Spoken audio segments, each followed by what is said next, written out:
The pro mindset. Here is how you have to think to make it to the top. You want to be a professional Magic the Gathering player, or really you want to be a professional at anything, world-class, expert. Here's a few keys for how they think. Welcome in, much love, Trav here. Oh my God, is this a beautiful, absolutely ridiculous view or what of Malibu, Mount Doom State Beach in Los Angeles, on my way from Vegas to Humboldt to Japan to Hawaii, back to the mainland for some competitions later this year, next year. It's been a wild, wild year. And I've made it to the top. I'm competing to be the best drafter in the world, to win a spot at World Championship. I've also been studying and reading up a lot on the professional mind, or the mindsets of other top pros, not just in Magic, but in Michael Jordan, these types of guys. And there's some overlapping keys. So the first one is always trying to learn more. I was just with a professional dunker out here, actually, a friend from the internet, who he was asking me a bunch of questions about how he can hit the double between the legs dunk. And I asked him, like, yo, Jared Roth is the guy's name, like, why would you ask me? I don't know how to do that. And it's like, well, maybe you've seen an angle that I haven't seen.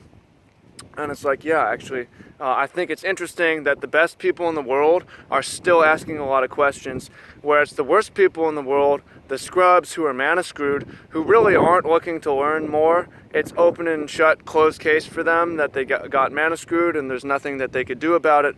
Well, it's the best people have a desire to find out the unknown unknowns.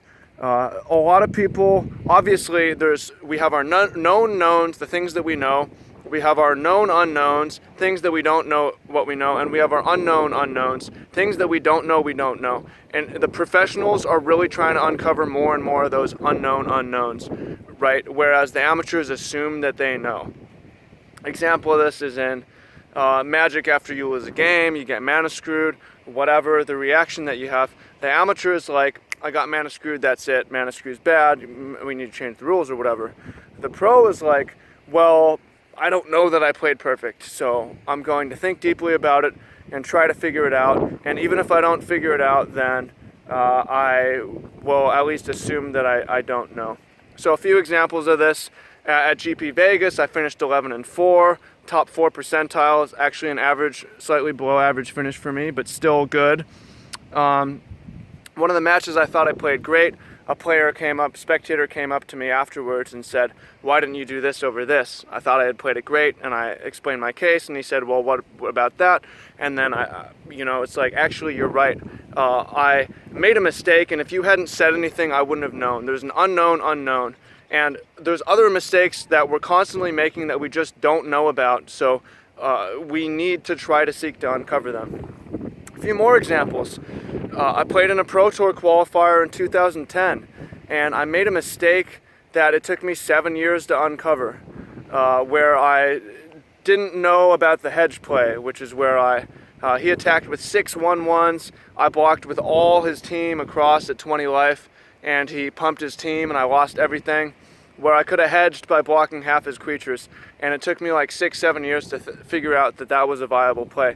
And then the next month, I lost in the top 4 of GP Oakland to Adam Yurchik, where I thought I played perfect, and because he walked into Violent Outburst, making a Dark Depths 2020 Merit Lage, and if I had just drawn the Outburst, I would have won, and I was mad about that for a while, and it took me about 5 years to say, like, yo, if I was playing Simian Spirit Guide, I would have won that game, because I could have played a turn 2 Fulminator and blown it up before anything happened. So a lot of people don't think deeply enough to find out those plays, and just because it's not obvious, 5, 6, 7 years down the line, you might realize your mistake and be like, well, I should be more humble, I should seek to learn more. So that's one key pro mindset is just trying to learn more, even when you're the best, trying to become more the best, trying to learn more.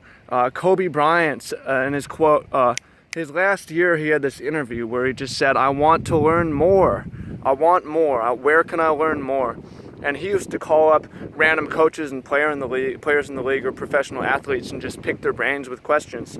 So the people at the top are actually the ones asking the most questions, and people at the bottom tend to be asking the least questions and having the most open close. So that's the first mindset.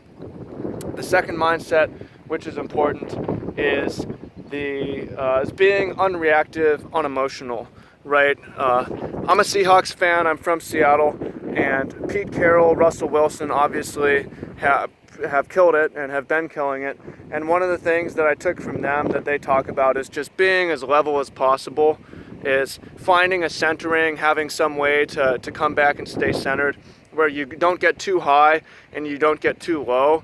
You get too high, you get too excited, and you get too low, then you'll have these emotional crashes. And it's really important to stay steady and stay the same during a tournament, during a season, during you can reflect on stuff in between the seasons or in between the tournaments, but you really don't want to get too excited and you don't want to get too low as you're doing it. An example of this is we've just been talking about this Ben Stark. Ben Stark, one of the best drafters, if not the best limited player in the world. He had a video on Channel Fireball where it's this really long, epic game. And on the last, he's about to win because he played great. The last turn, the opponent draws the winning card, and he's just like, okay, that's cool. This has been an insane game.